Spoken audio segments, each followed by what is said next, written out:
It was the winter of 2015, and Jason was home from college for the break.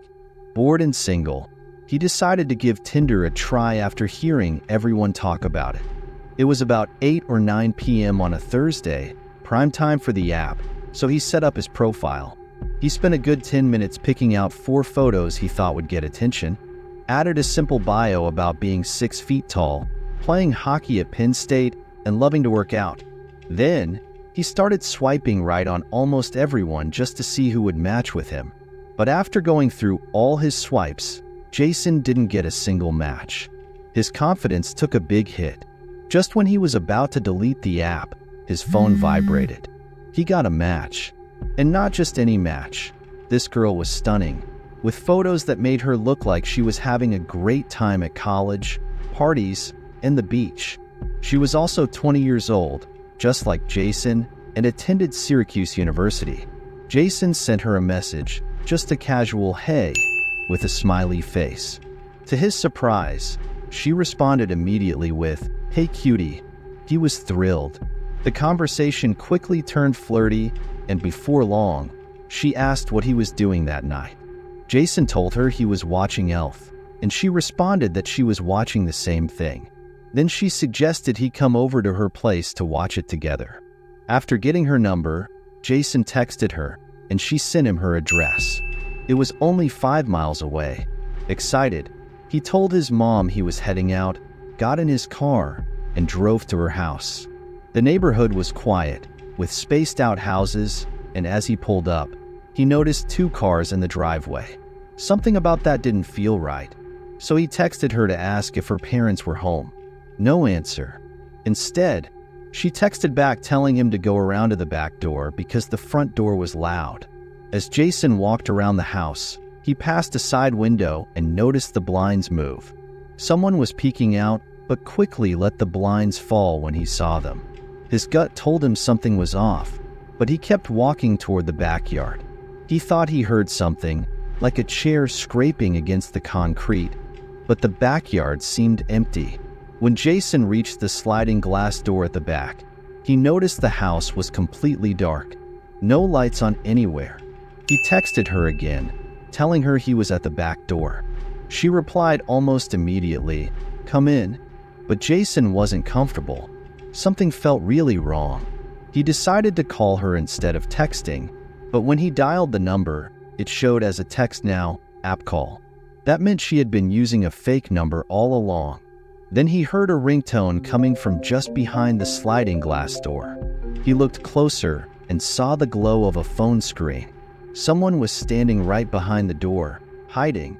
Without making a scene, Jason calmly walked back around the house the way he came, careful not to be seen. Once out of sight, he ran to his car and sped off. When he got home, he checked his phone. There were 15 new messages from the girl. The first dozen asked where he went and why he left, but the last 3 were chilling. The first said, "I'm not actually a 20-year-old girl, but I'm sure you figured that out." The next said, "No laws were broken. Good luck." And the last one said, "I know exactly what you look like and have your number." Jason immediately blocked the number and unmatched the person, but they had already done the same. Thankfully, he never heard from them again. But the experience left him shaken. Though he still used Tinder occasionally, he never tried to meet anyone from the app again. If you're new here, don't forget to hit subscribe and tap the bell icon so you never miss a creepy story. And if you or a friend have had spooky experiences like these, share them with me at my email. I'd love to hear them. A few months back, Chris was messing around on Tinder, just swiping for fun, not really looking for anything serious. He wasn't after a relationship, just bored, hoping for some light conversation or maybe even a spontaneous hookup. That night, his first 20 swipes were full of matches. He sent out a few cheesy pickup lines to the girls he found attractive, but then something unusual happened. One girl, Michelle, messaged him first. She was a blonde, 23 years old, and almost unrealistically beautiful, easily a 9 out of 10. Chris couldn't believe his luck. Feeling bold, He steered the conversation towards something flirty, and Michelle didn't shy away. They kept talking, and soon enough, he got her number. To Chris's surprise, she suggested meeting up that same night. She wanted to hang out at a small park near her house first, which seemed a bit odd, but Chris didn't mind. He was too excited about the idea of meeting her. They agreed to meet at 10 p.m.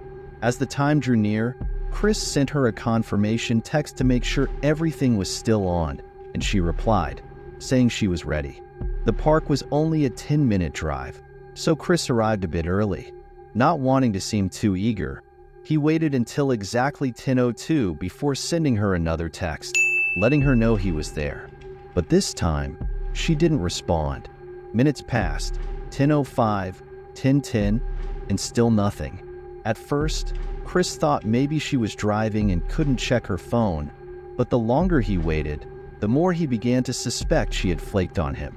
He sat on the swing set, the place where she had suggested they meet, feeling a mix of boredom and disappointment.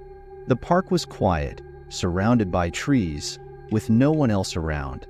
The only light came from a motion-activated lamp by the small bathroom building nearby.